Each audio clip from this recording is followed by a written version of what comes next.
मैं इस शेर के साथ अपना बजट शुरू करता हूं कि हमारी बर्बादियों पर मुस्कुराओ ना चमन वालों, हमारी बर्बादियों पर मुस्कुराओ ना चमन वालों, गुजरनी एक दिन सर से तुम्हारे भी कयामत है। हाँ,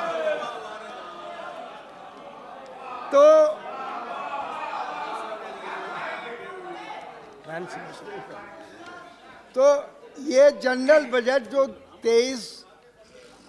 2023 और 24 का पेश किया गया है, मुझे अफसोस के साथ ये कहना पड़ रहा है कि ख़ास तौर से मुसलमानों के लिए इसमें कोई जिक्र नहीं किया गया, कोई बात नहीं कही गई। मुसलमान भी इसी देश के रहने वाले हैं, मुसलमानों ने भी इस देश को छुड़ाने में अंग्रेज़ों से किसी से कम कुर्बानी नहीं दी है। हाँ, तो मैं बताना चाहता हूँ कि मरकज़ी हुकूमत ने अक़लियतों के लिए मजमूई तौर पर 38% से ज़्यादा कमी कर दी है, 38% से। दूसरी तरफ मेरिट स्कॉलरशिप में भी 87% तक कमी कर दी गई है, जिससे मुल्क के मुसलमानों पर ख़ास तौर पर गहरा असर पड़ा है। लिहाजा प्रधानमंत्री जी का नारा सबका साथ सबका विकास बेअसर साबित हुआ। हाँ, गलत साबित हुआ, जबकि अक़लियती उमूर की मरकज़ी हुकूमत ने माइनॉरिटी स्टूडेंट के लिए मौलाना आज़ाद फेलोशिप स्कीम के अलावा तालीम के हक़ का हवाला देते हुए 8वीं क्लास तक स्कॉलरशिप को बंद करने का ऐलान किया था। इस पर मुस्लिम दानिशवरों ने अपनी राय का इजहार किया, अफसोस जाहिर किया इस पर मुस्लिम लेकिन मैं ये कहना चाहता हूँ कि इस पर कोई तवज्जो नहीं दी गई। लेकिन इस बार हुकूमत ने गुज़श्ता माली साल के मुकाबले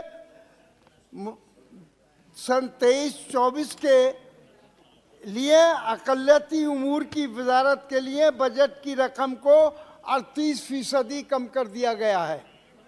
मैं बताना चाहता हूं और इसको 3097 करोड़ कर दिया गया, जबकि गुज़श्ता माली साल में अक़लियती उमूर की वजारत को 5020 करोड़ रुपया फंड दिया गया था।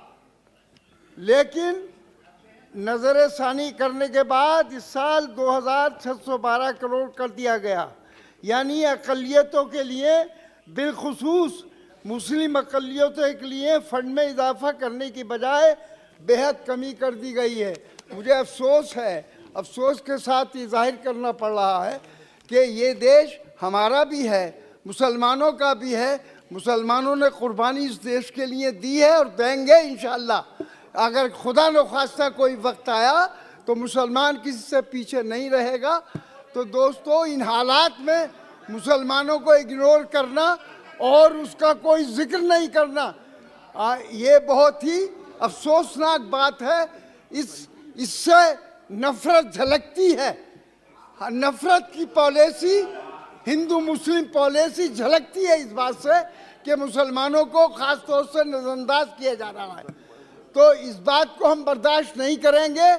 हम किसी भी कीमत पर हम इस देश में रहने के बाद में अपने हक़ के लिए लड़ाई लड़ेंगे, लड़ी है और हमेशा लड़ते रहेंगे। खुदा हाफ़िज़। वीके न्यूज़, राष्ट्र के नाम।